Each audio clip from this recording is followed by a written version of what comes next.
came back out, check on the drop, which I haven't checked on in quite some time. The weather's been off and on and I've just gotten busy, but there it is, still in great shape. What I'm gonna do is put some more screws in here, try to put some more dirt underneath it to pack it in and kind of secure it up even further. But it is in great shape. And with all the little bit of snow and rain that we just had recently, everything out here seems to be in good shape. So I'm gonna tinker, hit the jump maybe down there a couple times, see how that's doing, maybe build that up some more, but just out here having some fun. If you see here, there's a big lump where it's been sort of rooted on either side. I'll level all this out so we got a better lead in. More to come.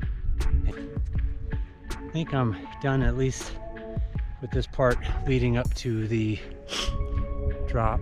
And so I showed you the hump and that big mound of dirt, but I wanted to take it from the point of view of how we're coming into the drop, which is what's behind me. Right here, we're gonna lead in. And then what happens is, now we have a little bit more smooth of an entry. This was definitely really choppy, a lot of grass in here. Here's where the big hump was. Still more work to do probably, but I'm tired. And there you go.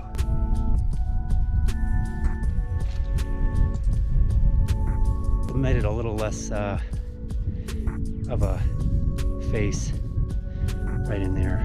A little bit less of a face, so it rolls a little bit easier. And then I extended the tabletop a teeny bit more, just not enough, but I got to build this section up still a little bit more so it's higher and then rolls over. Because I think we're getting about out to here when we land from the jump. So it's a fairly good distance. I'd probably say 20 feet. So I did more work on the jump, but then I thought I'd do this. Put a little berm in here. Last time I was out here, I did some footage on a berm that I was working on. I actually changed it up and moved it out a little bit. So if you can see here, it used to be over in this area. I moved it back, made it a little taller. Still probably not quite right. I don't think I've got it actually steep enough to really dig into that, because I come a little wide when I come out of it. Yeah, part of it could be my technique too. Okay, so I'm going to try to go through each of the lines and the feature and the berm that we have out here from this perspective, just to see how it looks and how we've come along. So hope you enjoy. Okay, first thing we're gonna do is hit the drop, jump, berm.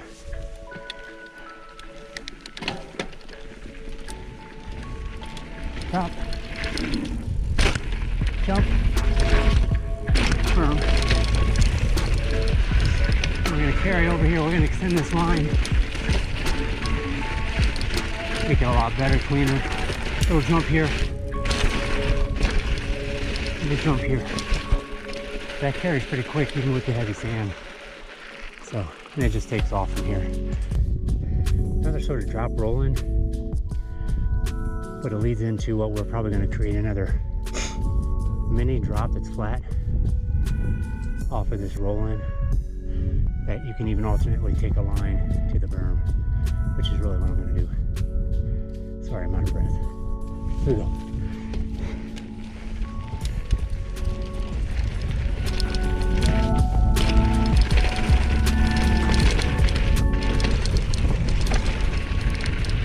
All right, so I thought I'd check in again. Still out here working on the area.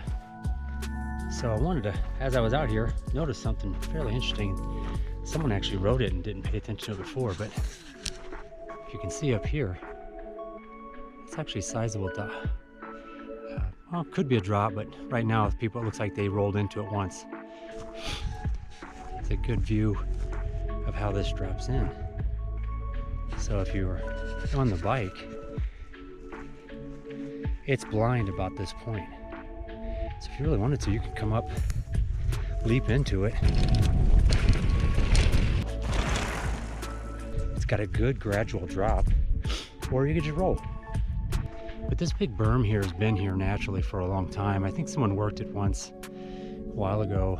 Don't know who it is, but smoothed this out a little bit more. You'll see it's just open prairie out here, but it's a great lead in right down this line. And if you follow it, you can practice a good speed and get a good berm, work on it, and then it carries you downhill. Take over here. So there you go.